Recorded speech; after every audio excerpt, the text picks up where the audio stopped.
మహాతేజోమూర్తులైనటువంటి ఆ రామలక్ష్మణులు పంపా సరోవర తీరంలో నడుస్తుంటే అక్కడ ఉన్నటువంటి అనేకమైనటువంటి వానరములు, మృగములు, సింహములు ఇవన్నీ కూడా వాళ్ళ తేజస్సుని చూసి భీతి చెందినవై పరుగులు పెట్టి పారిపోతున్నాయి.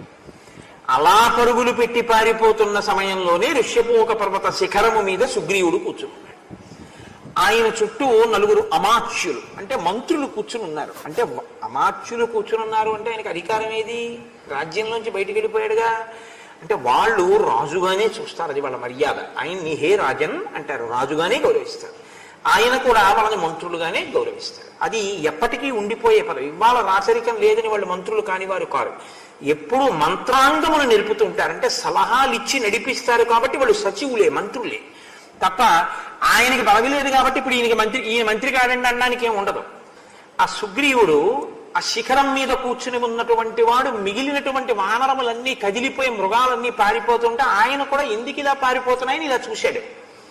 రామలక్ష్మణులు అలా వెళ్ళిపోతూ కనపడ్డారు. వాళ్ళ తేజస్సు అంక చూశాడు. శంకితో వెంటనే ఆయనకి శంక వచ్చింది. శంక వచ్చింది అంటే మీరు గుర్తుపెట్టుకోండి, 30 వంతు చచ్చిపోయాడు అని గుర్తు. శంక కాని అంటే భయముతో కూడిన అనుమానం వస్తే ఉత్తర క్షణం మీ బుద్ధి పనిచేయడం మానేస్తుంది.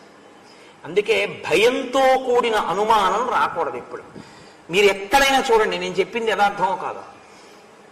భయం లేకుండా ఒక అనుమానం రావడం వేరు. అది ఏమిటి అలా కదులుతోంది అనడం వేరు. అది పామేమో అనడం వేరు. భయంతో కూడిన అనుమానం శంక. ఈ శంక కానీ ఎవరికైనా పట్టుకుందో వాడు సగం చచ్చిపోతాడు అంతే. 30 వంతే చచ్చిపోతాడు, 1/4 వంతే బతుకుంటాడు, ఇంకా ఊపిరి వలన బతుకుంటాడు అంతే. కాబట్టి ఇప్పుడు సుగ్రీవుడికి శంక కలిగింది. శంక అంటే ఏమిటి? అనుమానం. వీళ్ళు నన్ను చంపడానికి వచ్చారేమో అని అనుమానం వచ్చింది. అది మహర్షి యొక్క హృదయం. ఈ అనుమానం రాగానే ఉద్విగ్న హృదయ ఉద్విగ్నత కలిగింది హృదయంలో. అంటే తత్తరపాటు కలిగింది. ఒక్కసారి భయం వేసేసింది. ఇప్పుడు వాళ్ళు చంపేస్తారు కాబట్టి వాళ్ళు తననే వెతుకుతున్నారు. కాబట్టి తను వెంటనే ఏం చేయాలంటే ఇక వాళ్ళ కంట పడకూడదు, పారిపోవాలి. కాబట్టి ఏం చేశారంటే ఉద్విగ్న హృదయ సర్వాదిశ సమవలోకయం న వ్యతిష్టత కశ్చిన్చిద్దేశే వనరపుంగవ. అక్కడ కూర్చోకుండా వెంటనే లేచి ఒక్క గంతు గింతి ఇంకో శిఖరం మీదకి ఎగిరిపోయాడు. ఎప్పుడైతే ఈయన ఎగిరిపోయాడో రాజుగారే ఎగిరిపోయాడంటే ఏదో ప్రమాదం వచ్చేసిందని మిగిలిన వానరులు నలుగురు ఎగిరిపోయారు. అందరూ తలప దిక్కు ఎగిరిపోయారు.